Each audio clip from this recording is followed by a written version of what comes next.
ഒരു മാരേജ് എന്തിനു വേണ്ടിയാണ് നടത്തുന്നത്?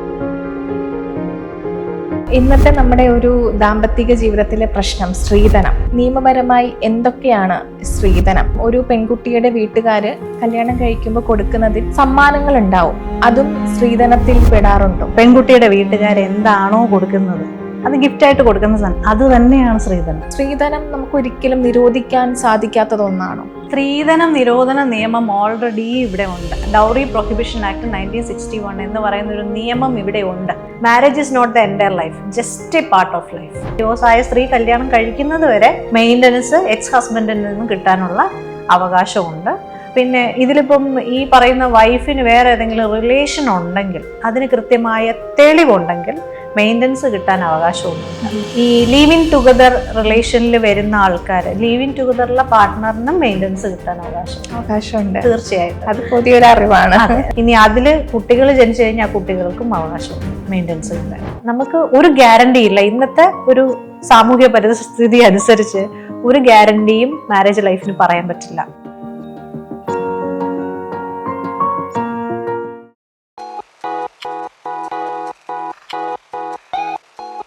ഗ്ലോബൽ വില്ലേജ് നെറ്റ്വർക്കിൽ ഇന്ന് എന്നോടൊപ്പം ഉള്ളത് അഡ്വക്കേറ്റ് രേഷ്മ ഗോപനാണ്. Welcome ma'am. ഇന്നത്തെ നമ്മുടെ ഒരു ദാമ്പത്തിക ജീവിതത്തിലെ പ്രശ്നം സ്ത്രീധനം. അപ്പം നമ്മുടെ ടോപ്പിക്കും ഇന്ന് അതിനെ റിലേറ്റ് ചെയ്തിട്ടാണ്. സത്യത്തിൽ നിയമപരമായി എന്തൊക്കെയാണ് സ്ത്രീധനം? കാരണം ഒരു പെൺകുട്ടിയുടെ വീട്ടുകാർ കല്യാണം കഴിക്കുമ്പോൾ കൊടുക്കുന്നതിൽ സമ്മാനങ്ങൾ ഉണ്ടാവും, അതും സ്ത്രീധനത്തിൽ പെടാറുണ്ടോ? സ്ത്രീധനം എന്ന് പറയുന്ന വേർഡ് തന്നെ നമ്മുടെ പെൺകുട്ടിയുടെ വീട്ടുകാർ എന്താണോ കൊടുക്കുന്നത് അത് ഗിഫ്റ്റായിട്ട് കൊടുക്കുന്ന സാധനം, അത് തന്നെയാണ് സ്ത്രീധനം. നമ്മൾ ഡൗറി പ്രൊഹിബിഷൻ ആക്ടിനകത്ത് പ്രത്യേകിച്ചൊരു ഡെഫിനിഷൻ പറഞ്ഞിട്ടുണ്ട് എന്താണ് സ്ത്രീധനം എന്ന് പറഞ്ഞാൽ. അതായത് പെണ്ണിൻ്റെ വീട്ടുകാർ എന്താണോ കൊടുക്കുന്നത്, എന്ത് സാധനമാണോ കൊടുക്കുന്നത് അത് സ്ത്രീധനം തന്നെയാണ്. ആ മീനിങ്ങിൽ തന്നെയാണ് വരുന്നത്.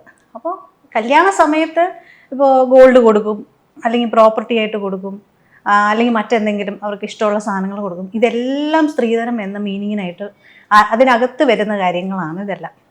പിന്നൊരു കാര്യം, ഒരു വിവാഹാലോചന സമയത്ത് ഒരു പെൺകുട്ടിയുടെ വീട്ടിൽ വന്നിട്ട് ഒരാൾ സ്ത്രീധനം ചോദിച്ചാൽ പെൺകുട്ടികൾക്ക് എന്തെങ്കിലും റൈറ്റ്സ് ഉണ്ടോ? കാരണം എതിർത്തത് വേണ്ടാന്ന് പറയാനോ അങ്ങനെ എന്തെങ്കിലും നമ്മുടെ ജുഡീഷ്യലായിട്ട് എന്തെങ്കിലും റൈറ്റ്സ് ഉണ്ടോ?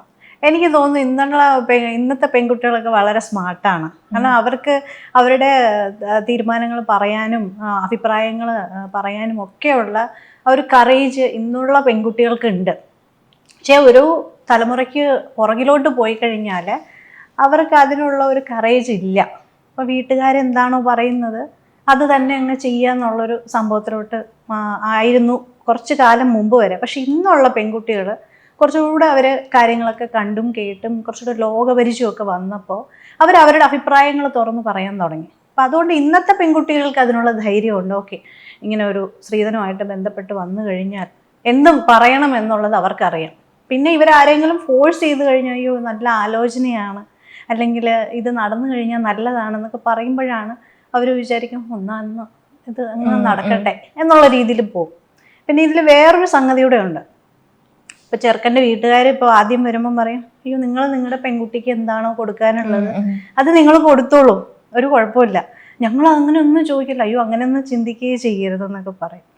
പക്ഷേ ഇത് കഴിഞ്ഞ് അപ്പോൾ ഈ മാരേജ് നടക്കാനുള്ള ഒരു കാലയളവുണ്ടല്ലോ. അപ്പം നിശ്ചയിച്ചിട്ട് കുറച്ച് കാലം കഴിഞ്ഞിട്ട് അതൊക്കെ ആയിരിക്കും. അപ്പോൾ കുറച്ച് കഴിയുമ്പോഴായിരിക്കും ചിലപ്പം ഈ ചെറുക്കൻ്റെ വീട്ടുകാർ പറയും കല്യാണം ഈ രീതിയിലൊക്കെ നടത്തണം. അപ്പം ഞങ്ങളുടെ റിലേറ്റീവ്സൊക്കെ കാണുമ്പം ഇമിറ്റേഷൻ ഇട്ടാലും കുഴപ്പമൊന്നുമില്ല, എല്ലാം നല്ല കവർ ചെയ്ത് ഭയങ്കര ഒരു ഗ്ലോറിഫിക്കേഷനൊക്കെ ആയിട്ട് വേണം നിൽക്കാൻ എന്നുള്ള രീതിയിൽ സംസാരിക്കുമ്പം അപ്പോൾ പെണ്ണിൻ്റെ വീട്ടുകാർക്ക് കാര്യം മനസ്സിലാവും ഇങ്ങനെയാണെന്ന്. പക്ഷെ അവിടെ തീരുമാനം മാറ്റാനായിട്ട് ഒരു പക്ഷെ പെൺകുട്ടിക്ക് പറ്റില്ല. അപ്പോഴത്തേക്കും ഇവർ തമ്മിൽ ഭയങ്കര അടുപ്പമാവും. പിന്നെ ചിലപ്പോൾ പെൺകുട്ടി തന്നെ ചെന്ന് വീട്ടുകാരോട് പറയും അച്ഛ അമ്മ ഇതൊന്ന് നടന്നാൽ നന്നായി, കാരണം ഞങ്ങൾ അത്ര അടുത്ത് പോയി. പിന്നെ ഈ പാരൻസ് ഇതുണ്ടാക്കാനുള്ള കഷ്ടപ്പാടാണ്. അപ്പം ആ ടൈമിൽ തീരുമാനം എടുക്കാൻ പെൺകുട്ടികൾക്ക് പറ്റണം. ഓക്കെ, ഇത് റെഡ് ഫ്ലാഗ് ആണ്. ഈ സാധനം എനിക്ക് നല്ലതല്ല, എൻ്റെ ലൈഫിന് നല്ലതല്ല എന്ന ബോധ്യം ആ പെൺകുട്ടി അപ്പം മനസ്സിലാക്കണം. വളരെ മാനിപ്പുലേറ്റീവ് ആയിരിക്കും അവര് കാര്യങ്ങൾ അവതരിപ്പിക്കുക. കാരണം ഡയറക്റ്റ് ചോദിക്കാനും പറ്റില്ലല്ലോ. ഡയറക്റ്റ് ചോദിച്ചു കഴിഞ്ഞാൽ അവിടെ ഡിമാൻഡായി. അപ്പോൾ സ്ത്രീധനം ചോദിക്കുക എന്ന് പറയുമ്പം അതിൽ ഡിമാൻഡ് ഉണ്ടോ എന്നുള്ളതാണ് വളരെ പ്രധാനം. അപ്പോൾ ഡിമാൻഡ് എന്നുള്ളൊരു സാധനം വരാതെ വളരെ മാനിപ്പുലേറ്റീവായിട്ട് കാര്യങ്ങൾ അവതരിപ്പിക്കുമ്പോൾ അത് മനസ്സിലാക്കാൻ പെൺകുട്ടികൾക്കും അവരുടെ വീട്ടുകാർക്കും ആ ഒരു കറേജ് ഉണ്ടാവണം, തീരുമാനം എടുക്കണം. അത്രേ ഉള്ളൂ. ഈ ചെറിയ വഴക്കുകൾ പോലും ഈ സ്ത്രീധന പീഡനമായി മാറുന്ന ഒരു ഇതുണ്ട്. ഇപ്പം വ്യാജ കേസുകളായിട്ട് വരുന്നത്. ഇപ്പം മാമിന്റെ ഒരു അഭിപ്രായത്തിൽ ഇത് നമ്മുടെ കേരളത്തിൽ കൂടുന്നുണ്ടോ? ഇത് കേരളത്തിൽ മാത്രമല്ല പറയുവാണെന്നുണ്ടെങ്കിൽ, നമ്മുടെ കേരളത്തിൽ റിപ്പോർട്ട് ചെയ്യുന്ന കേസുകളും ഒരുപക്ഷെ കൂടുതലാണ്. പക്ഷെ ജെനുവിൻ കേസുകൾ റിപ്പോർട്ട് ചെയ്യപ്പെടുന്നുണ്ടോ എന്നുള്ളത് പരിശോധിക്കണം. ഇത് ഔട്ട്സൈഡ് ഇത് നടക്കുന്നുണ്ട്. അപ്പോൾ ചെറിയ ചെറിയ വഴക്കുകളെന്ന് പറയുമ്പം ചിലർക്ക് ചില അജണ്ടകൾ ഉണ്ടാവാം. അല്ലെങ്കിൽ ഈ പെൺകുട്ടി ഇപ്പോൾ അറേഞ്ച്ഡ് മാരേജ് അല്ലെങ്കിൽ ഒരു ലവ് മാരേജ് ആണെങ്കിലും ഈ പെൺകുട്ടി വിവാഹം കഴിഞ്ഞ് ആ വീട്ടിലോട്ട് ചെല്ലുന്ന സമയത്ത് അവിടുത്തെ ഒരു എൻവയോൺമെൻറ്റുമായിട്ട് പൊരുത്തപ്പെട്ട് പോകാനുള്ളൊരു ബുദ്ധിമുട്ട് ചിലപ്പം ആ പെൺകുട്ടിക്ക് വന്നിട്ടുണ്ടാവാം. അല്ലെങ്കിൽ നേരത്തെ കണ്ട സ്വഭാവ രീതി അല്ലെങ്കിൽ പെരുമാറ്റ രീതി ആയിരിക്കില്ല കൂടെ ജീവിക്കുന്ന ഹസ്ബൻഡിന്. അവിടെ ചെല്ലുമ്പോഴായിരിക്കും ചിലപ്പോൾ മനസ്സിലാവാം. നമ്മൾ രാവിലെ തൊട്ട് വൈകുന്നേരം വരെ ഫോൺ വിളിച്ചിട്ട് വലിയ പഞ്ചാര വർത്തമാനമൊക്കെ കേട്ടിട്ടായിരിക്കും നമ്മൾ സമ്മതിച്ച് അങ്ങോട്ട് വിവാഹം കഴിഞ്ഞ് ചെല്ലുന്നത്. അപ്പോൾ അവിടെ ചെല്ലുമ്പോൾ രണ്ടുപേരും തമ്മിൽ ഡേ ടു ഡേ ലൈഫ് ഓരോ മിനിറ്റിലും ഒരുമിച്ചാണ്. അപ്പോഴായിരിക്കും അവരുടെ നെഗറ്റീവ്സും പോസിറ്റീവ്സും ഒക്കെ മനസ്സിലാക്കാൻ പറ്റുന്നത്. ആ ടൈമിൽ ഒരു പക്ഷേ ഈ പെൺകുട്ടിക്ക് അതുമായിട്ട് ഒത്തുപോകാൻ പറ്റാതെ വരികയും ഇൻലോസിൻ്റെ ഇടപെടൽ കാരണം അവരുടെ ചിലപ്പോൾ കുത്തുവാക്ക്, അല്ലെങ്കിൽ ഉപ്പ് കുറഞ്ഞു പോയി, അല്ലെങ്കിൽ ചായ ഇട്ട ശരിയായില്ല എന്നൊക്കെയുള്ള കുറേ ഡയലോഗ്സ് ഒക്കെ കേൾക്കുമ്പം പെൺകുട്ടി സ്വാഭാവികമായിട്ടും ഡൗൺ ആവും. അപ്പോൾ വിചാരിക്കും ഇത് ശരിയാവില്ല. അപ്പോൾ ഇവിടുന്ന് എങ്ങനെയും പുറത്ത് കടക്കണമല്ലോ. ആ സമയത്ത് തോന്നുന്ന ഒരു മണ്ടത്തരമായിരിക്കാം ഒരു പക്ഷേ വീട്ടിലൊക്കെ വിളിച്ച് പറഞ്ഞിട്ട് വലിയ ഇഷ്യൂ ഉണ്ടാക്കും. ചിലപ്പോൾ പരിഹരിക്കാൻ പറ്റുന്ന വിഷയങ്ങളായിരിക്കും അതൊക്കെ. പക്ഷെ പെൺകുട്ടിക്ക് ഇതുമായിട്ട് ഒത്തുപോകാൻ പറ്റാത്തത് കാരണം ഒരു ഇഷ്യൂ അവിടെ ക്രിയേറ്റ് ചെയ്യുകയും നേരെ പിന്നെ വീട്ടിലോട്ട് ചെല്ലുകയും പിന്നെ ഈ പറയുന്ന 498 അല്ലെങ്കിൽ BNS 85 ഫയൽ ചെയ്യുകയും ഒക്കെ ചെയ്യുന്നത് ഇപ്പം നടക്കുന്നുണ്ട്. അത് കേരളത്തെ സംബന്ധിച്ച് കുറച്ച് കൂടുതലാണെന്ന് വേണമെങ്കിൽ പറയാം. നമ്മൾ ഈ സ്ത്രീധന പീഡന കേസിൽ ഒരുപാട് ഈ കൊലപാതകങ്ങൾ നടക്കുന്നുണ്ട്. പട്ടിണിക്കിട്ട് കൊല്ലുക, ഉത്തരവാദ കേസ് പോലെ പാമ്പിനെ കൊണ്ട് കടിപ്പിച്ചു കൊല്ലുക, അങ്ങനെ ഒരുപാട് കേസുകൾ നമ്മൾ പുറത്തറിയാത്തതും ഒരുപാടുണ്ട്. അപ്പോൾ ഇത്രയും കേസുകളും കാര്യങ്ങളും വരുമ്പോൾ സ്ത്രീധനം നമുക്ക് ഒരിക്കലും നിരോധിക്കാൻ സാധിക്കാത്തത് ഒന്നാണോ? സ്ത്രീധനം നിരോധന നിയമം ഓൾറെഡി ഇവിടെ ഉണ്ട്. നമുക്ക് ഡൗറി പ്രൊഹിബിഷൻ ആക്ട് 1961 എന്ന് പറയുന്നൊരു നിയമം ഇവിടെ ഉണ്ട്. പക്ഷേ അതിൻ്റെ ഇംപ്ലിമെൻറ്റേഷൻ എത്രത്തോളം ആയിട്ടുണ്ട് എന്നുള്ളത് പരിശോധിക്കണം. ഇവിടെ ഒരു നിയമം നമുക്കുണ്ടെങ്കിലും ആ നിയമം അനുസരിച്ചാണോ നമ്മുടെ സൊസൈറ്റി പോകുന്നത് എന്നുള്ളത് വളരെ പ്രധാനപ്പെട്ട കാര്യമാണ്. ഇതിന് ഏറ്റവും അധികം വേണ്ടത് സോഷ്യൽ അവയർനെസ്സാണ്. അത് സ്കൂൾ മുതലേ തന്നെ കുട്ടികളെ നമ്മൾ പഠിപ്പിക്കണം. ഇങ്ങനെ ഒരു സംഭവമുണ്ട്, അല്ലെങ്കിൽ ഡൗറി പ്രൊഹിബിഷൻ ആക്ട് എന്ന് പറഞ്ഞ സംഭവമുണ്ട്, ഡൗറി ചോദിക്കാൻ പാടില്ല, ചോദിച്ചു കഴിഞ്ഞാൽ അതിന് ശിക്ഷയുള്ളതാണ് എന്നൊക്കെയുള്ളത് സ്കൂൾ തലം മുതലേ അങ്ങനെ ഒരു എഡ്യൂക്കേഷൻ കൊടുക്കണം കുട്ടികൾക്കും. അതുപോലെ തന്നെ സൊസൈറ്റിയിൽ ആ ഒരു അവയർനെസ് ഉണ്ടാകണം. ഒരിക്കലും അത് അങ്ങനെ പാടില്ല. ആ ഒരു അവയർനെസ് സൊസൈറ്റിയിൽ വരാത്തിടത്തോളം കാലം ഇത് ഇങ്ങനെ തുടർന്നുകൊണ്ടേയിരിക്കും. അപ്പം എപ്പോഴാണോ ആ ഒരു തലത്തിലോട്ട് മാറുന്നത് അപ്പം മുതൽ ഈ പറയുന്ന ആത്മഹത്യയും കാര്യങ്ങളും എല്ലാം പയ്യെ അങ്ങ് നിന്നോളും. അപ്പം അതുപോലെ തന്നെ ഈ പാർട്ട്ണറെ ട്രീറ്റ് ചെയ്യുക എന്നുള്ളൊരു സംഭവം കൂടെ ഉണ്ട്. ഒരു വിവാഹം എന്ന് പറയുന്നൊരു സംഭവം വരുമ്പം അവിടെ ചെറുക്കൻ്റെ വീട്ടുകാർ അപ്പം ചിന്തിക്കുന്നത് പെൺകുട്ടി എത്ര ഗോൾഡ് കൊണ്ടുവരും, അല്ലെങ്കിൽ എത്ര പൈസ കൊണ്ടുവരും, അതുകൊണ്ട് നമുക്ക് എന്തൊക്കെ നേട്ടം ഉണ്ടാകും. വളരെ ഒരു മിഡിൽ ക്ലാസ് അല്ലെങ്കിൽ ഒരു അതിന് താഴെയുള്ള ഒരു കുടുംബത്തിൽ ചിന്തിക്കുന്ന ചിന്താഗതി അതാണ്. അല്ലെങ്കിൽ താഴെ വേറൊരു പെങ്ങളുണ്ടാവാം, ആ പെൺകുട്ടിയെ കല്യാണം കഴിച്ചു വിടാം, ഇതിന്ന് കിട്ടിയിട്ട് അങ്ങോട്ട് വിടാം. ഇങ്ങനെയുള്ള കാൽക്കുലേഷൻസ് നടക്കുന്നുണ്ട്. പക്ഷെ ഈ വരുന്ന പെൺകുട്ടി ഒരു ഇൻഡിവിജ്വൽ ആണെന്നും അതിൻ്റെ വീട്ടുകാരെ കഷ്ടപ്പെട്ട് ഉണ്ടാക്കുന്ന പൈസ കൊണ്ട് വാങ്ങിക്കുന്ന ഗോൾഡും പണവും ഒക്കെയാണ് ഇങ്ങോട്ട് കൊണ്ടുവരുന്നതെന്നും ആ ഒരു ചിന്ത അത് വരണം. അത് ഈ പറയുന്ന ഹസ്ബൻഡിനും വരണം, ഹസ്ബൻഡിൻ്റെ വീട്ടുകാർക്കും വരണം. അങ്ങനെ ഒരു തരത്തിലുള്ള സോഷ്യൽ അവയർനെസ്സിൻ്റെ ആവശ്യമുണ്ട്. പിന്നെ അത് മാത്രമല്ല, ഒരു മാരേജ് എന്തിനു വേണ്ടിയാണ് നടത്തുന്നത്? ഇപ്പം നമ്മൾ നോക്കുമ്പോൾ ഒരു 21 വയസ്സായി കഴിഞ്ഞ പെൺകുട്ടി, അയ്യോ കല്യാണം കഴിച്ചില്ലേ, എന്താ കല്യാണം കഴിക്കാത്തേ, പഠിത്തമൊക്കെ കഴിഞ്ഞില്ലേ, അങ്ങനെ 100 കൂട്ടം ചോദ്യങ്ങളാണ്. അപ്പൊ അത് കഴിയുമ്പോഴത്തേക്കും ജോലി കിട്ടിയിട്ടേ കല്യാണം കഴിക്കുന്നു, ജോലി ആയോ, ജോലി ആയില്ലേ, എന്നാൽ പിന്നെ ഉടനെ കെട്ടിക്കൂടെ. സോ ഇതൊരു കസ്റ്റമായിട്ട് സൊസൈറ്റി ഇങ്ങനെ വെച്ചിരിക്കുകയാണ്. ആ കസ്റ്റം നടത്തിയേ പറ്റുള്ളൂ. വാട്ട് എവർ ഹാപ്പൻ, ഈ കസ്റ്റം നടന്നിരിക്കണം. അതിപ്പോൾ ആൺകുട്ടികളുടെ കാര്യത്തിലും അതെ, പെൺകുട്ടികളുടെ കാര്യത്തിലും അതെ. പക്ഷെ മാരേജ് എന്തിനു വേണ്ടിയാണെന്ന് ആരും പറയുന്നില്ല.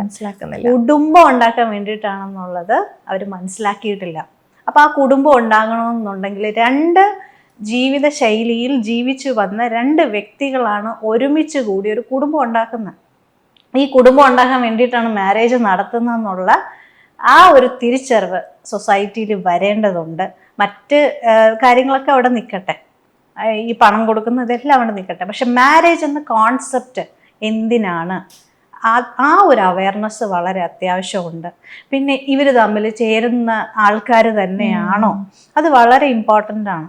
അപ്പോൾ ഈ പെണ്ണിൻ്റെ വീട്ടുകാർ നോക്കുമ്പോൾ ചെറുക്കന് ഭയങ്കര പണമൊക്കെ ഉണ്ട്, നല്ല ആലോചനയാണ്. അപ്പം പിന്നെ പെണ്ണിൻ്റെ അച്ഛൻ പറയാണ്, ഇത് നടന്നു കഴിഞ്ഞാൽ നല്ലതാ, ചെറുക്കന് ഇത്ര കാര്യങ്ങളുണ്ട്, അച്ഛൻ അങ്ങനെയാണ്, അമ്മ ഇങ്ങനെയാണ്, ഇങ്ങനെ കുറേ കാര്യങ്ങളൊക്കെ പറയും.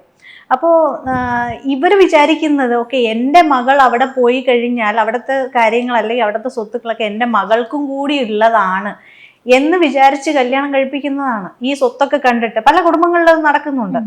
പക്ഷേ ഒരു കാര്യം പറയാം, ഈ പെൺകുട്ടിക്ക് അവിടുത്തെ സ്വത്തിൽ യാതൊരു അവകാശവും ഇല്ല. ഇവർ ഹസ്ബൻഡും വൈഫും കൂടെ ജോയിൻ്റ് ആയിട്ട് വാങ്ങിക്കുന്ന പ്രോപ്പർട്ടിയിലൊക്കെ ഈ പറയുന്ന പെൺകുട്ടിക്ക് അവകാശം വരുള്ളൂ, അല്ലെങ്കിൽ ഭാര്യയ്ക്ക് അവകാശമുള്ളൂ. ഈ ചെറുക്കൻ്റെ വീട്ടുകാരുണ്ടാക്കുന്ന അല്ലെങ്കിൽ ചെറുക്കൻ്റെ വീട്ടുകാർ പാരൻസ് ഉണ്ടാക്കിയ സ്വത്തിൽ ഈ പെൺകുട്ടിക്ക് യാതൊരു അവകാശവും ഇല്ല. അത് അവകാശം വരണമെന്നുണ്ടെങ്കിൽ ഹസ്ബൻഡ് മരണശേഷം മാത്രമേ വരുന്നുള്ളൂ. അപ്പൊ ഈ ഒരു ഫാക്റ്റ് മനസ്സിലാക്കണം. എന്നിട്ട് ഇവർ തമ്മിൽ ചേരുന്ന ആൾക്കാരാണോ, പൈസയും ഇതൊന്നും കണ്ടിട്ട് വിവാഹം നടത്തരുത്. ഇവർ തമ്മിൽ ചേരുന്ന ആൾക്കാരാണോ എന്ന് നോക്കിയിട്ടേ വിവാഹം നടത്താവൂ. പയ്യനെ പറ്റി നല്ലോണം അന്വേഷിക്കുന്ന ഇപ്പൊ നമുക്ക് ആൾക്കാരെ അങ്ങനെ അങ്ങോട്ട് മനസ്സിലാക്കാൻ പറ്റത്തില്ല. അവര് പല രീതിയിൽ ചിലപ്പോൾ മാനിപ്പുലേറ്റ് ചെയ്യാം. എന്നിരുന്നാലും കുറച്ച് ടൈം എടുത്ത് മനസ്സിലാക്കി കല്യാണം കഴിപ്പിക്കുന്നതാണ് നല്ലത്. റെഡ് ഫ്ലാഗ്സ് ആദ്യം നോക്കുക. ആദ്യമേ എന്തൊക്കെയാണ് അവൻ ഉദ്ദേശിക്കുന്ന കാര്യങ്ങൾ, അത് പെൺകുട്ടിയും അത് മനസ്സിലാക്കണം. ജീവിക്കാൻ പോകുന്ന പെൺകുട്ടി അത് മനസ്സിലാക്കണം. എന്തൊക്കെയാണ് റെഡ് ഫ്ലാഗ്സ്, ഇങ്ങനെ സ്വർണത്തിൻ്റെ കാര്യം വേറെ ഏതെങ്കിലും രീതിയിൽ സംസാരിക്കുന്നുണ്ടോ, അല്ലെങ്കിൽ എങ്ങനെയാണ് ജീവിക്കാൻ പോകുന്നത്, അവിടുത്തെ അമ്മ എങ്ങനെയാണ്, അച്ഛൻ എങ്ങനെയാണ്. അപ്പോൾ ആ കുടുംബത്തിലാണ് ചെന്ന് കയറുന്നത്. അപ്പോൾ അവിടുത്തെ ആൾക്കാരെ കുറിച്ചും പെൺകുട്ടി മനസ്സിലാക്കിയിട്ട് പോകുന്നത് വളരെ നന്നായിരിക്കും.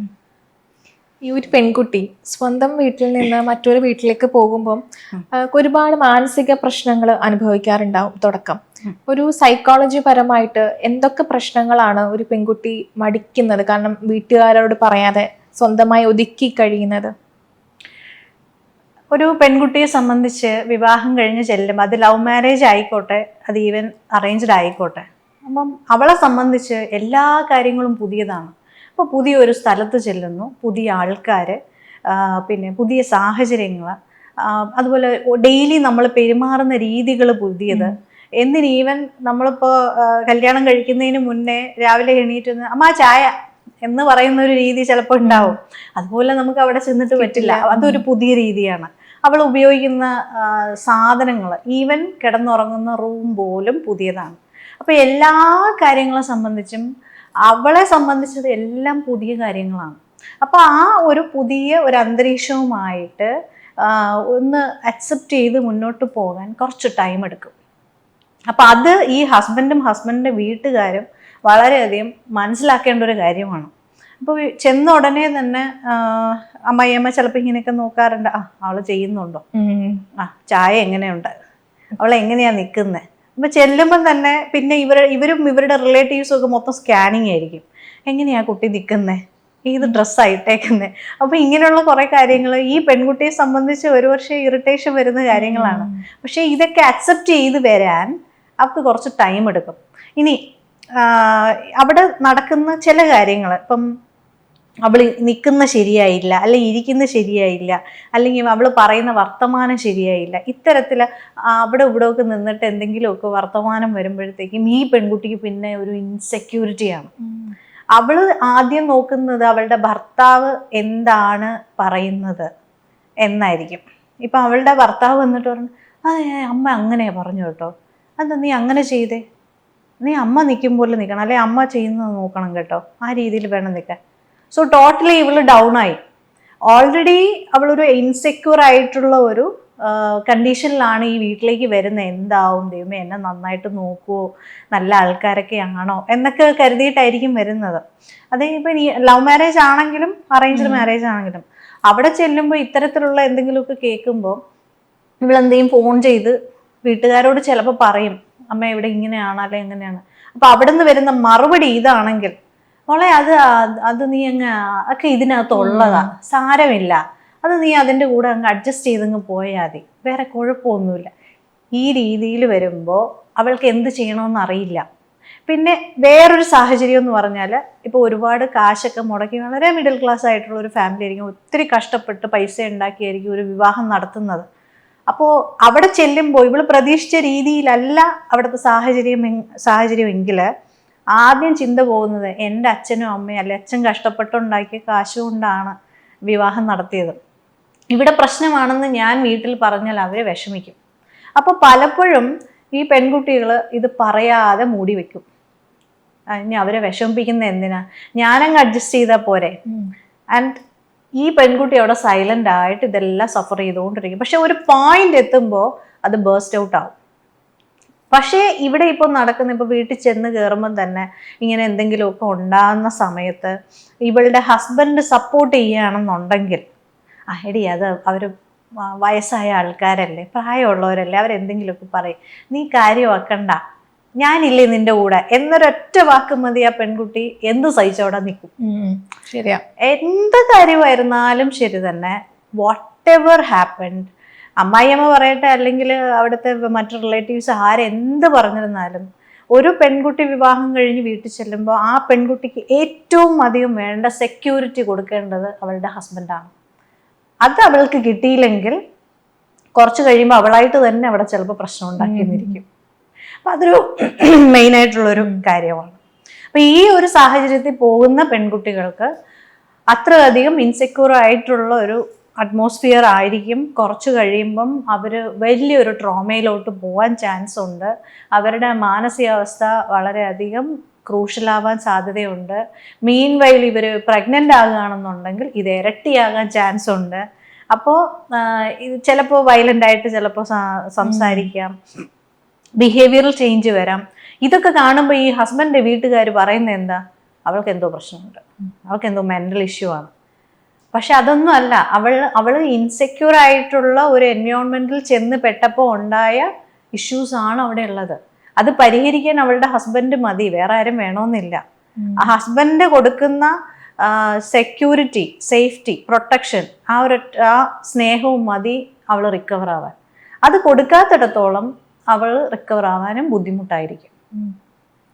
ചില ബന്ധങ്ങളിൽ കണ്ടിട്ടുണ്ട്, ഒരു പ്രശ്നവും ഇല്ലാതെ ജീവിക്കുന്നവരായിരിക്കും, പെട്ടെന്ന് ഡിവോഴ്സ് ആണെന്ന് നമ്മൾ കേൾക്കുന്നത്. ഇങ്ങനെയുള്ളവർക്കിടയിൽ ആ കുട്ടികൾക്ക് ഇതെങ്ങനെയാണ് ബാധിക്കുന്നത്? അപ്പൊ എങ്ങനെയാണ് അവരെ ഒരു ചൈൽഡ് കസ്റ്റഡി വരിക? ആക്ച്വലി ഡിവോഴ്സ് എന്ന് പറയുന്നത് പെട്ടെന്ന് ഉണ്ടാവുന്നതല്ല, അത് ഗ്രാജുവലി ഇങ്ങനെ സംഭവിച്ച് വരുന്ന കാര്യമാണ്. നമ്മളിപ്പോൾ നോക്കുമ്പോഴുണ്ട് സോഷ്യൽ മീഡിയയിലേക്ക് അവർ ഭയങ്കര സ്നേഹത്തിലൊക്കെ ഫോട്ടോ ഇട്ടിരിക്കുന്നു, they are very happy couples എന്നൊക്കെ നമ്മൾ പറയും. പക്ഷേ അത് കഴിഞ്ഞിട്ടായിരിക്കും നമ്മൾ പെട്ടെന്ന് ഒരു ദിവസം കേൾക്കുന്നത് ഇവർ ഡിവോഴ്സ് ആയി എന്ന്. ആക്ച്വലി പ്രശ്നങ്ങൾ വർഷങ്ങൾക്ക് മുമ്പേ സ്റ്റാർട്ട് ചെയ്തിട്ടുണ്ട്.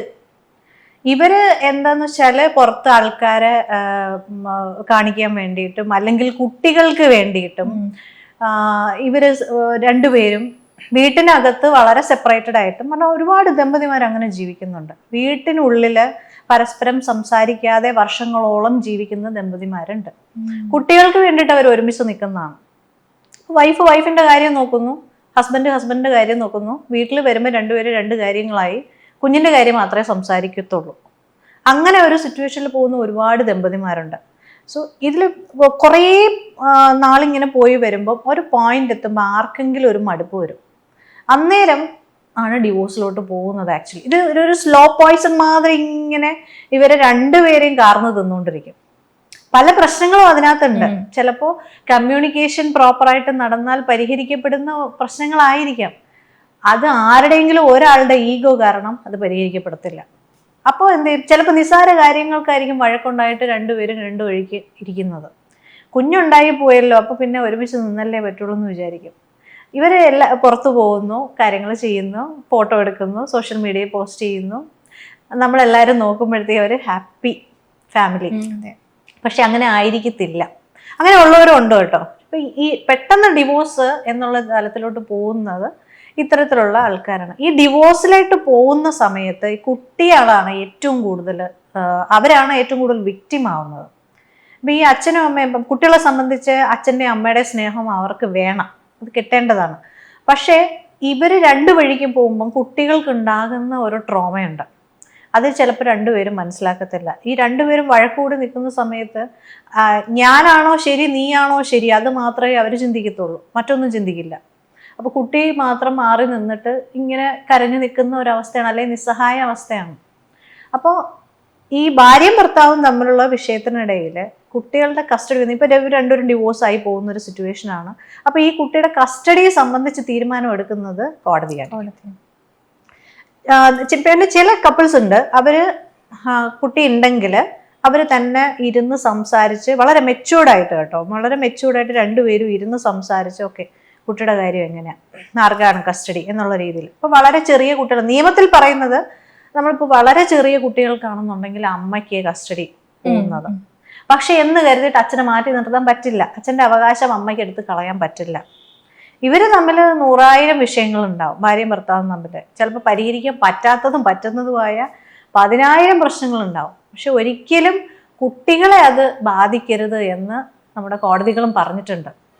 അപ്പം അതുകൊണ്ട് തന്നെ ഈ ഭാര്യയും ഭർത്താവും മനസ്സിലാക്കേണ്ട ഒരു കാര്യം എന്ന് പറഞ്ഞാൽ, നിങ്ങൾ വേണമെങ്കിൽ തല്ല് കുടിക്കുമോ, കുഴപ്പമൊന്നുമില്ല, വേണേൽ പിരിഞ്ഞു പോകണമെങ്കിൽ നിങ്ങൾ പിരിഞ്ഞു പൊക്കോ, ഒരു കുഴപ്പമില്ല. പക്ഷെ നിങ്ങൾക്കുണ്ടായ കുട്ടികൾ അവരെന്ത് ചെയ്തിട്ടാണ്, അവരെ ഇതിൽ വിക്റ്റിമാക്കാതിരിക്കുക. അച്ഛൻ്റെയും അമ്മയുടെയും സ്നേഹം കിട്ടുവാൻ അവർക്ക് അവകാശമുണ്ട്. ഇപ്പം കുട്ടി കുറച്ച് പ്രായമൊക്കെ ആയ കുട്ടികളാണെന്നുണ്ടെങ്കിൽ, തിരിച്ചറിവൊക്കെ വന്ന ആൾക്കാരാണെന്നുണ്ടെങ്കിൽ ആ കുട്ടി പറഞ്ഞാൽ എനിക്ക് അമ്മയുടെ കൂടെ നിൽക്കണം, നിർത്തിക്കൂ, നിർത്തൂ, അതല്ലേ വേണ്ടത്. ഓക്കെ, എനിക്ക് അച്ഛനെ കാണാൻ പോകണം, ആ പോട്ടെ, കുട്ടി പോയി അച്ഛനെയും കാണട്ടെ, അമ്മയുടെ കൂടെ നിൽക്കണം, അമ്മയുടെ നേരത്ത് നിൽക്കട്ടെ, അല്ലെങ്കിൽ അച്ഛൻ്റെ അടുത്ത് നിൽക്കട്ടെ. എന്താണ് ഇതിന് ഈഗോ കാണിക്കുന്നത്? ആ കുട്ടികൾക്കൊരു റൈറ്റ് ഇല്ലേ? അതിൻ്റെ അച്ഛൻ്റെ അമ്മയുടെ സ്നേഹം കിട്ടാനുള്ള റൈറ്റ് കുട്ടികൾക്കുണ്ട്. അതുപോലെ തന്നെ ഗ്രാൻഡ് പാരൻസിൻ്റെ സ്നേഹം കിട്ടാനുള്ള റൈറ്റ് ഉണ്ട്. രണ്ടുപേരുടെ റിലേറ്റീവ്സിൻ്റെ അടുത്ത് പോകാനും അവരുമായിട്ട് കാര്യങ്ങൾ നോക്കാനും ഒക്കെയുള്ള എല്ലാവരും അറിയണ്ടേ, ഇങ്ങനെ അച്ഛൻ ഇന്ന ആൾക്കാർ ബന്ധക്കാരുണ്ട്, അല്ലെങ്കിൽ അമ്മയ്ക്ക് ഇന്ന റിലേറ്റീവ്സ് ഉണ്ട് എന്നൊക്കെ കുട്ടികൾ മനസ്സിലാക്കണ്ടേ? അല്ലെങ്കിൽ സൊസൈറ്റിയുമായിട്ട് യാതൊരു ബന്ധമില്ലാത്ത രീതിയിൽ ഇവർ വളർന്നു വരും. അത് അവരുടെ മെൻ്റലി ആൻഡ് അവരുടെ ഓവറോൾ ഡെവലപ്മെൻറ്റിനെ ബാധിക്കും. പിന്നെ കോടതിയിൽ ഒരു കസ്റ്റഡി പെറ്റിഷൻ വന്നു കഴിഞ്ഞാൽ കോടതി പ്രധാനമായിട്ട് നോക്കുന്ന കുറച്ച് കാര്യം എന്ന് പറഞ്ഞാൽ വെൽഫെയർ ഓഫ് ദ ചൈൽഡാണ്. കുട്ടി ആരുടെ കൂടെ നിന്നാലാണ് കുട്ടിക്ക് നല്ലത്. ഇപ്പം അമ്മയുടെ ഒരു കെയറും കാര്യങ്ങളും കിട്ടി വരുന്ന ഒരു ഇമോഷണൽ സപ്പോർട്ടും എല്ലാം കിട്ടുന്നത് അമ്മയുടെ അടുത്താണെന്നുണ്ടെങ്കിൽ അമ്മയ്ക്ക് കസ്റ്റഡി പോകും, അല്ലെങ്കിൽ അച്ഛനായിരിക്കും കസ്റ്റഡി. ആരാണ് കുട്ടിക്ക് ഇമോഷണൽ സപ്പോർട്ട് കൊടുക്കുന്നത്, ഓവറോൾ സപ്പോർട്ട് കൊടുക്കുന്നത്, അവരിലേക്കായിരിക്കും കോടതി കസ്റ്റഡി കൊടുക്കുന്നത്. അപ്പൊ ഇതിന്റെ കൂടെ വരുന്ന മറ്റൊരു കാര്യം എന്ന് പറഞ്ഞാൽ, ഇപ്പൊ റീസെന്റ് ആയിട്ട് നമ്മുടെ കൽക്കട്ട ഹൈക്കോടതിയിൽ നിന്ന് ഈ കുട്ടിയുടെ കസ്റ്റഡി സംബന്ധിച്ച് കുറച്ച് ഗൈഡ് ലൈൻസ് വന്നിട്ടുണ്ട്. ഇപ്പൊ നമ്മുടെ കേരള ഹൈക്കോടതി പറഞ്ഞതും ആ ഗൈഡ് ലൈൻസ് ഉപയോഗിച്ചായിരിക്കണം, അത് മുഖവിലേക്ക് എടുത്തായിരിക്കണം ഇനി നമ്മുടെ കുട്ടികളുടെ കസ്റ്റഡി സംബന്ധിച്ചുള്ള പെറ്റിഷൻസ് പരിഗണിക്കേണ്ടതെന്ന് പറഞ്ഞിട്ടുണ്ട്. അപ്പൊ കേരളത്തിലുള്ള എല്ലാ കോടതികൾക്കും അത് അങ്ങനെ ഒരു നിർദ്ദേശം കേരള ഹൈക്കോടതിയിൽ നിന്ന് പോയിട്ടുണ്ട്. അപ്പൊ ഫാമിലി കോടതിയാണ് അത് തീരുമാനം എടുക്കേണ്ടത്. അപ്പോൾ അതിനകത്ത് പ്രധാനമായിട്ട് പറയുന്ന കാര്യം കോ പാരന്റിങ് ആണ്. മുമ്പാണെങ്കിൽ ഓക്കെ, അമ്മയുടെ അടുത്ത് പോയി കഴിഞ്ഞാൽ അച്ഛന് വിസിറ്റോറിയൽ റൈറ്റ് ഉണ്ട് എന്നൊരു കാര്യമായിരുന്നു. പക്ഷെ ഈ ഗൈഡ് ലൈൻസ് ഉപയോഗിച്ചാണ് പറയുന്നതെന്നുണ്ടെങ്കിൽ കോ പാരന്റിങ് ആണ്. അച്ഛനും അമ്മയും കൂടെ കുട്ടിയെ നോക്കിക്കോണം. അച്ഛൻ്റെ റിലേറ്റീവ്സ് ഉണ്ടെങ്കിൽ അവിടെ പോക്കോണം, ഗ്രാൻഡ് പാരൻസ് ഉണ്ടെങ്കിൽ അവരുമായിട്ട് ഇന്ററാക്ട് ചെയ്യണം, അമ്മയ്ക്ക് അതുപോലെ ആൾക്കാരുണ്ടെങ്കിൽ അവിടെ ഇന്ററാക്ട് ചെയ്യണം. എന്തിനാ കുട്ടിയെ തടയുന്നേ? അപ്പൊ ആ രീതിയിലാണ് ഇപ്പോ ഒരു ചൈൽഡ് കസ്റ്റഡി പെറ്റിഷൻ കോടതിയുടെ ഫ്രണ്ടിൽ വന്നു കഴിഞ്ഞാൽ കോടതി പരിഗണിക്കുന്ന കുറച്ച് കാര്യങ്ങൾ. പിന്നെ പ്രായം വളരെ പ്രധാനമായിട്ട് കോടതി നോക്കാറുണ്ട്. എന്നിരുന്നാലും മൊത്തത്തിൽ വെൽഫെയർ ഓഫ് ദ ചൈൽഡാണ് കോടതിക്ക് വളരെ പ്രധാനം. എന്താണ് ഈ മെയിൻ്റനൻസ് കേസ്? മെയിൻ്റനൻസ് കേസിനെ കുറിച്ച് പറയണമെന്നുണ്ടെങ്കിൽ ഇപ്പോൾ ഒരു മെയിൻ്റനൻസ് ക്ലെയിം ചെയ്യാൻ പറ്റുന്നത് വൈഫിന് ക്ലെയിം ചെയ്യാം, ഒരു ഡിവോഴ്സ്ഡ് വൈഫിന് ക്ലെയിം ചെയ്യാം, അവർ മാരി ചെയ്യുന്നത് വരെ. അതുപോലെ കുട്ടികൾക്ക് മെയിൻ്റനൻസ് കിട്ടേണ്ടതുണ്ട്, അതുപോലെ പിന്നെ നിർദ്ധരായ പാരൻസിന് കിട്ടേണ്ടതുണ്ട്. ഇനി ആർക്ക്, ഈ വൈഫാണല്ലോ മിക്കവാറും നമ്മൾ മെയിൻ്റനൻസ് കേസ് എന്ന് പറയുമ്പോൾ വൈഫ് കൊടുക്കുന്നതാണല്ലോ നമ്മൾ ചിന്തിക്കുക. ഭാര്യയ്ക്കും കുട്ടികൾക്കും ചിലവിന് കൊടുക്കണം എന്നാണല്ലോ ചിന്തിക്കുക. അപ്പോൾ ഈ ഭാര്യയ്ക്ക് സ്വന്തമായിട്ട് വരുമാനം ഒന്നുമില്ല, അല്ലെങ്കിൽ കിട്ടുന്ന വരുമാനം കൊണ്ട് ജീവിക്കാൻ പറ്റാത്തത്. ഇപ്പം ഒരു ചെറിയൊരു ജോലിയാണ്, ഒരു കടയിലൊക്കെ നിൽക്കുമ്പം മാക്സിമം പോയാൽ വളരെ തുച്ഛമായിട്ടുള്ള ഒരു സാലറി ആയിരിക്കും അവർക്ക് കിട്ടുന്നത്. അപ്പം ആ കാശ് കൊണ്ട് അവർക്ക് സ്വയം മെയിൻറ്റെയിൻ ചെയ്യാൻ പറ്റില്ല. അങ്ങനെയുള്ള സാഹചര്യമാണെങ്കിൽ വരുമാനം ഉണ്ടെങ്കിൽ തന്നെയും ഈ വൈഫിന് മെയിൻ്റനൻസ് കിട്ടും. അപ്പോൾ അതുപോലെ തന്നെ കുട്ടികൾക്ക് മെയിൻ്റനൻസ് കൊടുത്തേ പറ്റത്തുള്ളൂ. എനിക്ക് ജോലിയില്ല, വരുമാനമില്ല, അയ്യോ എനിക്ക് പണിയെടുക്കാനുള്ള സിറ്റുവേഷൻ അല്ല എന്നൊന്നും പറഞ്ഞിട്ട് ഒരു കാര്യമില്ല, അല്ലെ എൻ്റെ ജോലി പോയി എന്നൊന്നും നമുക്ക് പറയാൻ പറ്റില്ല. കുട്ടികൾക്ക് മെയിൻ്റനൻസ് കൊടുത്തേ പറ്റുള്ളൂ. ഇനി ഒരു മെയിൻ്റനൻസ് പെറ്റീഷൻ കോടതിയിൽ വന്നു കഴിഞ്ഞ് ഇപ്പം കോടതി പറയാണ് ഇത്ര രൂപ കൊടുക്കണം എന്ന് കോടതി ഓർഡർ ഉണ്ടെങ്കിൽ അത് തീർച്ചയായിട്ടും കംപ്ലൈ ചെയ്യണം. കംപ്ലൈ ചെയ്തില്ലെങ്കിൽ കോടതിക്ക് അറസ്റ്റ് ചെയ്യാൻ വരെ ഉള്ള അധികാരമുണ്ട്. അപ്പൊ അതുകൊണ്ട് മെയിൻ്റനൻസ് എന്ന് പറയുന്ന ഒരു വളരെ ഇമ്പോർട്ടൻ്റ് ആയിട്ടുള്ള ഒരു കാര്യമാണ്. പിന്നെ ഡിവോഴ്സ്ഡ് ആകുന്നത് വരെ, ഡിവോഴ്സ് ആയതിനു ശേഷം ഈ വൈഫ് വേറെ കല്യാണം കഴിക്കുന്നവരെ, ഡിവോഴ്സ് ആയ സ്ത്രീ കല്യാണം കഴിക്കുന്നത് വരെ മെയിൻ്റനൻസ് എക്സ് ഹസ്ബൻഡിൽ നിന്നും കിട്ടാനുള്ള അവകാശമുണ്ട്. പിന്നെ ഇതിലിപ്പം ഈ പറയുന്ന വൈഫിന് വേറെ ഏതെങ്കിലും റിലേഷൻ ഉണ്ടെങ്കിൽ അതിന് കൃത്യമായ തെളിവുണ്ടെങ്കിൽ മെയിൻ്റനൻസ് കിട്ടാൻ അവകാശമൊന്നുമില്ല. പിന്നെ ചോദിച്ചങ്ങോട്ട് ചെന്നേക്കരുത്. അപ്പൊ അങ്ങനെ കുറെ നമ്മുടെ നിയമത്തിൽ പറയുന്നുണ്ട്. മറ്റൊരു കാര്യം എന്ന് പറഞ്ഞാൽ ഇപ്പം ഈ ലീവ് ഇൻ ടുഗദർ റിലേഷനിൽ വരുന്ന ആൾക്കാർ, ലീവ് ഇൻ ടുഗദറിലെ പാർട്ട്ണറിനും മെയിൻ്റനൻസ് കിട്ടാൻ അവകാശമുണ്ട്. തീർച്ചയായിട്ടും അത് പുതിയൊരു അറിവാണ്. ലീവ് ഇൻ ടുഗദറിൽ നിൽക്കുന്ന ഒരു പാർട്ട്ണർ ഇപ്പൊ എനിക്ക് ചെലവിന് തരുന്നില്ല, പക്ഷെ it's A nature of marriage ആയിരിക്കണം. മാരേജ് ഒന്നും നടന്നിട്ടില്ല, പക്ഷെ ഇവര് ഒരുമിച്ചാണ് ജീവിക്കുന്നത്, കുറച്ച് വർഷങ്ങളായിട്ട് ഒരുമിച്ച് ജീവിക്കുന്നു. അങ്ങനെ ഒരു സ്റ്റേജിലാണെന്നുണ്ടെങ്കിൽ ഇപ്പൊ 2 മാസം കഴിഞ്ഞിട്ട് മെയിൻ്റനൻസ് എന്ന് ചോദിച്ചാൽ കോടതി തരത്തൊന്നുമില്ല. പക്ഷെ ഒരു നേച്ചർ ഓഫ് മാരേജിലാണ് അവരിങ്ങനെ ജീവിച്ചുകൊണ്ടിരിക്കുന്നത്. ആ പാർട്ട്ണറിന് മെയിൻ്റനൻസ് കിട്ടാനുള്ള അവകാശമുണ്ട്. ഇനി അതിൽ കുട്ടികൾ ജനിച്ചു കഴിഞ്ഞാൽ കുട്ടികൾക്കും അവകാശമുണ്ട് മെയിൻ്റനൻസ് കിട്ടാൻ. ഒരു ഭാര്യയ്ക്ക് ഒരു വക്കീൽ മുഖേന അല്ലാതെ സ്വമേധയാ പോയിട്ട് ഈ മെയിൻ്റനൻസ് കേസ് കൊടുക്കാൻ പറ്റുന്നതാണോ? സാമ്പത്തികമായിട്ട് ബുദ്ധിമുട്ടുള്ള സ്ത്രീകൾ നമുക്ക് ഈ ലീഗൽ സർവീസ് അതോറിറ്റി ഉണ്ട്, ഡിസ്ട്രിക്ട് ലീഗൽ സർവീസ് അതോറിറ്റി ഉണ്ട്. അവിടെ പോയിട്ട് ആപ്ലിക്കേഷൻ കൊടുത്ത് അവർക്ക് മെയിൻ്റനൻസ് കേസ് ഫയൽ ചെയ്യാം. പിന്നെ സ്വന്തമായിട്ട് കേസ് നടത്താൻ പറ്റുമെന്ന് ചോദിച്ചു കഴിഞ്ഞാൽ നമ്മളിപ്പം അതൊരു വക്കീൽ വഴി പോകുന്നതാണ് എപ്പോഴും നല്ലത്. നമുക്ക് ഫയൽ ചെയ്യുന്നതിന് കുഴപ്പമൊന്നുമില്ല, പക്ഷെ കോടതി നടപടികൾ അറിഞ്ഞിരിക്കേണ്ടത് വളരെ ഇമ്പോർട്ടൻ്റ് ആണ്. ഒരു കേസ് നമ്മൾ ഫയൽ ചെയ്യുന്ന ഒരു ഡ്രാഫ്റ്റ് ഉണ്ട്, അതിനൊരു ഫോർമാറ്റ് ഉണ്ട്, ഫയലിംഗ് രീതികളുണ്ട്, ഇതെല്ലാം നമ്മൾ പഠിച്ചിരിക്കണം. ഇനി ഫയൽ ചെയ്ത് കഴിഞ്ഞാൽ ഓരോ പ്രൊസീഡിങ്സും എന്താണ് കോടതിക്കകത്ത് നടക്കുന്നതെന്നുള്ള കാര്യം സ്വന്തമായി ഫയൽ ചെയ്യാൻ പോകുന്ന ഭാര്യയ്ക്ക് ഇത് അറിയില്ലെങ്കിൽ കേസ് ചിലപ്പോൾ നമുക്ക് ഫേവറായിട്ട് വരേണ്ട ഒരു കേസായിരിക്കാം, അത് ചിലപ്പോൾ എഗൻസ്റ്റ് ആവാം. അപ്പൊ അതുകൊണ്ട് ഫയൽ ചെയ്യുന്നതിന് കുഴപ്പമൊന്നുമില്ല, ചെയ്യാം, പക്ഷെ അതിന് നടപടിക്രമങ്ങൾ അറിഞ്ഞിരിക്കേണ്ടത് ഇമ്പോർട്ടൻ്റ് ആണ്. ഈ സ്ത്രീധനം വാങ്ങിയിട്ട് ഈ ദുരുപയോഗപ്പെടുത്തുന്നവരുണ്ട്, അപ്പം അതിനെതിരെ നമുക്ക് കോടതി വഴി എങ്ങനെയാണ് സഹായം തേടാൻ സാധിക്കുക? കോടതിയുടെ ഫ്രണ്ടില് അതിനൊരു കേസ് പരമായിട്ട് വരുമ്പോൾ മാത്രമേ കോടതിക്ക് ഇടപെടാൻ പറ്റുള്ളൂ. ഇപ്പൊ കോടതിയുടെ ഫ്രണ്ടിൽ ഒരു സ്ത്രീധനവുമായിട്ട് ബന്ധപ്പെട്ടൊരു കേസ് വന്നു, അല്ലെങ്കിൽ ഗോൾഡ് എടുത്ത് വിറ്റെന്നോ, അല്ലെങ്കിൽ അത് പിന്നെ എന്തെങ്കിലും മിസ്യൂസ് ചെയ്തെന്നോ എന്നൊക്കെ പറഞ്ഞിട്ടായിരിക്കും കേസ് വരിക. അങ്ങനെ ഒരു കേസ് കോടതിയുടെ മുന്നിൽ വരുമ്പോൾ മാത്രമേ കോടതിക്ക് ഇടപെടാൻ പറ്റുള്ളൂ. അല്ലാതെ ഒരു ഹെൽപ്പ് എന്നുള്ള രീതിയിൽ കേസ് വരുന്ന സമയത്ത് ഹെൽപ്പ് ചെയ്യാം. ഇപ്പം നമുക്ക് ഇപ്പം ഒരു ഭാര്യയുടെ സ്വർണം ഹസ്ബൻഡിൻ്റെ വീട്ടുകാർ, ഹസ്ബൻഡ് എല്ലാവരും കൂടെ ചേർന്നിട്ട് അത് വിറ്റു. അപ്പോൾ അത് തിരിച്ചെടുക്കണമെന്നുണ്ട്, അല്ലെങ്കിൽ നമുക്കത് തിരിച്ചു വേണം, അല്ലെങ്കിൽ ഒരു ഡിവോഴ്സിലോട്ട് പോകുമ്പോൾ ഇതെല്ലാം നമ്മൾ തിരിച്ച് ചോദിക്കേണ്ട ഒരു അവസ്ഥയുണ്ട്. അപ്പോൾ അതിന് വേണ്ടിയിട്ട് റിക്കവറി ഓഫ് ഗോൾഡ് ഓർണമെന്റ്സ് എന്ന് പറഞ്ഞിട്ട് നമുക്കൊരു കേസ് കൊടുക്കാം. അപ്പോൾ ആ കേസിലാണ് പിന്നെ കോടതി അതിലൊരു അറ്റാച്ച്മെന്റ് പെറ്റിഷൻ ഇടാൻ പറ്റും. ഇപ്പം നമ്മൾ നേരത്തെ പറഞ്ഞു ഭർത്താവിന്റെ സ്വത്തിലോ അല്ലെങ്കിൽ ഭർത്താവിന്റെ വീട്ടുകാരുടെ സ്വത്തിലോ ഈ ഭാര്യയ്ക്ക് അവകാശമൊന്നുമില്ല. പക്ഷെ ഇവരുടെ സ്വത്ത് പിടിക്കുക എന്നുള്ളൊരു സംഭവം ഇന്നിപ്പോ നമ്മൾ കുറെ കേൾക്കുന്നുണ്ട്. ഹസ്ബൻഡിന്റെ വീട്ടുകാര് കഷ്ടപ്പെട്ടുണ്ടാക്കിയ സ്വത്ത് ദേ മരുമകൾ വന്ന് കൊണ്ടുപോയി എന്നൊക്കെയാണ് നമ്മൾ ഒരുപാട് കഥകൾ കേൾക്കുന്നുണ്ട്. പക്ഷെ ഇതെങ്ങനെയാ പോകുന്നതെന്ന് വെച്ച് കഴിഞ്ഞാൽ ഈ സ്വർണത്തിന്റെ പേരിൽ ഫയൽ ചെയ്യുന്ന കേസ് അതിലൊരു അറ്റാച്ച്മെന്റ് പെറ്റിഷൻ വരും. അത് ഇവരുടെ എത്ര രൂപയാണോ ഈ ഗോൾഡിന്റെ വാല്യൂ വരുന്നത് അതിന്റെ സെക്യൂരിറ്റി ആയിട്ട് ഇവരുടെ സ്വത്ത് കോടതി അറ്റാച്ച് ചെയ്ത് വെക്കും ഈ കേസ് കഴിയുന്നത് വരെ. ഇനി ഇവർ കാശ് കൊടുത്തില്ല എന്നുണ്ടെങ്കിൽ ആ സ്വത്ത് ഇവരുടെ പേരിലായി. അങ്ങനെയാണ് ഇതിന്റെ കാര്യങ്ങൾ നടക്കുക. പിന്നെ ഇതിന്റെ ഇടയിൽ തന്നെ ഇപ്പം പിന്നെ കല്യാണം നടന്നു, ഇനി കുട്ടികളായി, ഇനി ഡിവോഴ്സിലോട്ട് പോവുകയാണ്. അപ്പൊ ഇവർക്ക് ജീവിക്കാൻ വേറെ ഒന്നുമില്ല. അപ്പോൾ ഈ ഹസ്ബൻഡിൽ നിന്ന് എന്തെങ്കിലും കിട്ടിയാൽ മാത്രമേ ഡിവോഴ്സിന് ശേഷം അവർക്ക് ജീവിക്കാൻ പറ്റുള്ളൂ. അങ്ങനെ ഒരു സ്റ്റേജ് ഉണ്ട്. അപ്പൊ ആ സമയത്ത് ഈ സ്വർണത്തിന്റെ കാര്യം പറഞ്ഞിട്ടാണ് ഫയൽ ചെയ്യുന്നതും. പിന്നെ ഇത് ഒരു സെറ്റിൽമെന്റ് രീതിയിലോട്ട് പോകും. സെറ്റിൽമെന്റ് ടോക്സ് നടക്കുന്ന സമയത്താണ് അല്ലെങ്കിൽ ഇത്ര ലക്ഷം രൂപ അല്ലെങ്കിൽ ഇങ്ങനെ എത്ര രൂപ വേണം സെറ്റിൽ ചെയ്യാം എന്നുള്ള രീതിയിൽ പറയുന്നതും സെറ്റിലായി പോകുന്നതും. ശരിക്കും പറഞ്ഞാൽ ഇതിൽ ഒരുപാട് പുരുഷന്മാർ ഇരയാകുന്നുണ്ട്, ഇല്ലെന്ന് പറയുന്നില്ല. പക്ഷെ ജെന്യുവൻ കേസസും ഉണ്ട്. അപ്പൊ അങ്ങനെ ഒരു സ്റ്റേജിൽ കോടതിക്ക് ഇടപെടാം. ഇവർക്ക് നഷ്ടപ്പെട്ടു പോയ സ്വർണം, പണം അതൊക്കെ കോടതി വഴി തിരിച്ചു പിടിക്കാനും പറ്റും.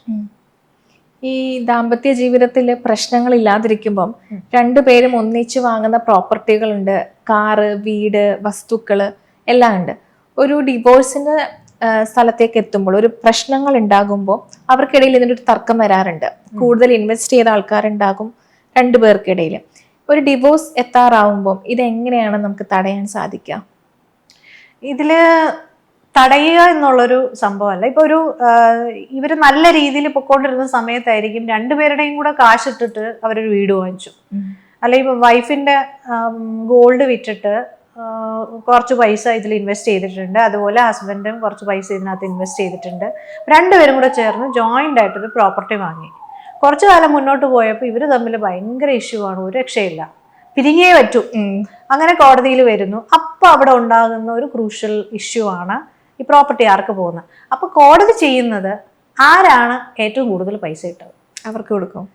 അത് ഒന്നുകിൽ ഏറ്റവും കൂടുതൽ പൈസ ഇട്ട ആൾക്ക് പ്രോപ്പർട്ടി കിട്ടും, പക്ഷെ മറ്റേ ആള് പൈസ ഇട്ടിട്ടുണ്ട്. അപ്പൊ ഈ പുള്ളി എന്ത് ചെയ്യണം? ടൈറ്റിൽ വേണമെന്നുണ്ടെങ്കിൽ അവര് മുടക്കിയ പൈസ തിരിച്ചു കൊടുക്കണ്ടേ? അപ്പൊ അത് ഒരു സെറ്റിൽമെന്റ് ആണ്. അപ്പൊ സെറ്റിൽമെന്റ് ടോക്സിൽ ഇരുന്ന് സംസാരിച്ച് നമ്മൾ സെറ്റിൽ ചെയ്യുന്ന കാര്യങ്ങളാണ്. അപ്പോൾ അതിന് ഒരാൾ തയ്യാറാണെന്നുണ്ടെങ്കിൽ കുഴപ്പമില്ല. അപ്പം ഞാൻ മുടക്കിയ പൈസ എനിക്ക് തിരിച്ചു തന്നാൽ മതി, ഞാൻ ടൈറ്റിൽ വിട്ടുതരാം എന്നൊക്കെ പറഞ്ഞ് ആ ഒരു സെറ്റിൽമെന്റ് രീതിയിൽ പോവുകയാണെങ്കിൽ കുഴപ്പമില്ല. ഇല്ലെങ്കിൽ കോടതിയായിരിക്കും നോക്കുന്നത് ആരെ ഏറ്റവും കൂടുതൽ പൈസ ഇട്ടു. അപ്പം അവർക്കാണ് ടൈറ്റിലായിട്ടുള്ളത്. മറ്റേ ആള് ചിലവാക്കിയ പൈസ അടുത്ത ആൾ തിരിച്ചു കൊടുക്കേണ്ടി വരും. ആ രീതിയിലാണ് നമ്മൾ കോടതി അതൊക്കെ ഒരു കേസ് വന്നു കഴിഞ്ഞാൽ നിശ്ചയിക്കുന്നത്. നല്ല വിദ്യാഭ്യാസം നൽകി പെൺകുട്ടികളെ പഠിപ്പിക്കുന്ന വീട്ടുകാരുണ്ട്. ഒരു കല്യാണം കഴിയുമ്പോഴത്തേക്കും ചില ഭർത്താക്കന്മാർ അവരെ ജോലിക്ക് വിടാറില്ല. അത് കുട്ടി അത്രയും കഷ്ടപ്പെട്ട് പഠിച്ചതിൻ്റെയും ആ പൈസ ചെലവാക്കി പഠിച്ചതിൻ്റെയും എല്ലാം ആ ഒരു നിമിഷം കൊണ്ട് പോവാണ്. അങ്ങനെയുള്ള പെൺകുട്ടികളോട് എന്താണ് മാമിന് പറയാനുള്ളത്? ധൈര്യപൂർവ്വം ഒരു തീരുമാനം എടുക്കണം. അതാണ് ആദ്യം ചെയ്യേണ്ടത്. Marriage is not the entire life, it's just a part of life എന്ന് എപ്പോഴും ഓർക്കുക. നമ്മൾ ജനിച്ചു, വളർന്നു, പഠിച്ചു, കഷ്ടപ്പെട്ട് ഒരു ജോലി നേടി, അതെല്ലാം നമ്മുടെ ഒരു ലൈഫിൻ്റെ ഓരോരോ പാർട്ടാണ്. നമ്മുടെ കുഞ്ഞുനാള് എന്ത് ചെയ്തു, അത് കഴിഞ്ഞ് അടുത്ത ഒരു പാർട്ടിലേക്ക് നമ്മൾ കടന്നു, വിദ്യാഭ്യാസ കാലം, അത് കഴിഞ്ഞ് ജോലിയിലേക്ക് കടക്കുന്നു, അല്ലെങ്കിൽ ജോലിക്ക് മുമ്പ് നമ്മൾ വിവാഹിതയായി, അത് കഴിഞ്ഞ് പിന്നെ മക്കളുണ്ടാവുന്നു, ഇതെല്ലാം ലൈഫിൻ്റെ ഓരോരോ പാർട്ടാണ്. അപ്പോൾ പെൺകുട്ടികൾ കരുതേണ്ട ഒരു കാര്യം എന്ന് വെച്ചാൽ മനസ്സിലാക്കേണ്ടത് marriage is not the entire life, just a part of life. അവിടെ എനിക്കിത് ശരിയാകുന്നില്ല എന്ന് മനസ്സിലാക്കി കഴിഞ്ഞാൽ അവിടെ ഒരു തീരുമാനം എടുക്കണം. എല്ലാ പെൺകുട്ടികളും എനിക്ക് ഒരു കാര്യമേ പറയാനുള്ളൂ, വിവാഹത്തിന് മുമ്പ് തന്നെ ഫിനാൻഷ്യലി ഇൻഡിപെൻഡൻ്റ് ആയിരിക്കണം. ഒരു തീരുമാനം നമുക്ക് എടുക്കണമെങ്കിൽ നമുക്ക് നമ്മുടെ കയ്യിൽ പൈസ വേണം.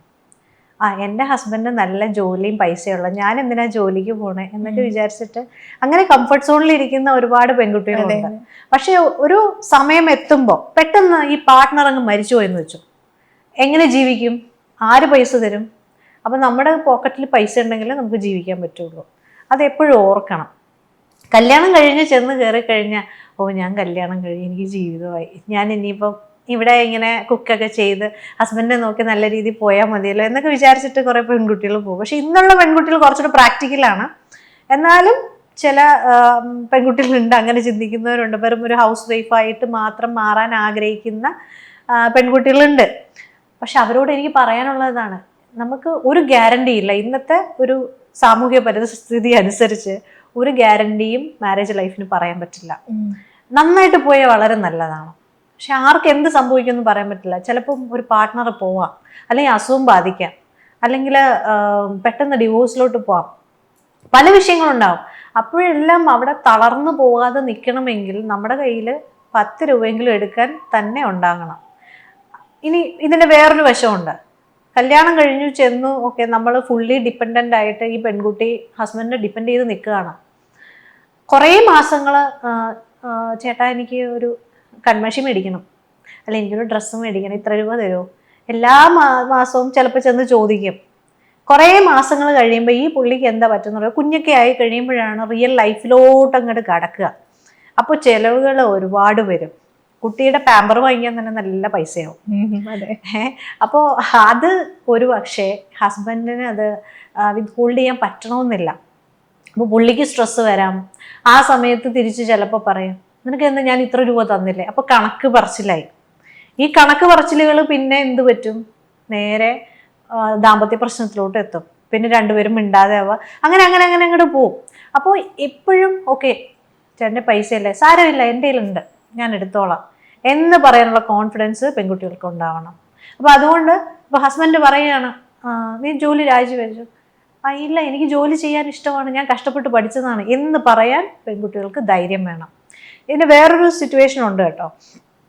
ഈ എബ്രോഡുള്ള ആൾക്കാർ കല്യാണം കഴിച്ചു കൊണ്ടുപോകുന്ന പെൺകുട്ടികളുണ്ട്.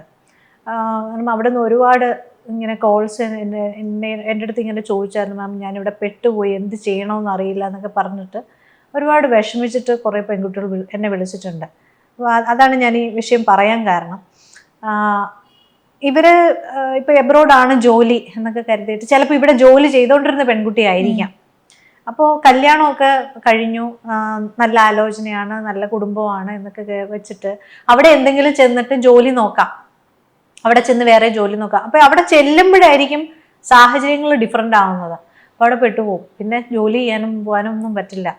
ഇതിൻ്റെ ഇടയിൽ എന്തെങ്കിലും വിഷയം വന്നു കഴിഞ്ഞാൽ നാട്ടിൽ പെട്ടെന്ന് വരാൻ പറ്റില്ല, ആരെ വിളിക്കണമെന്നറിയില്ല.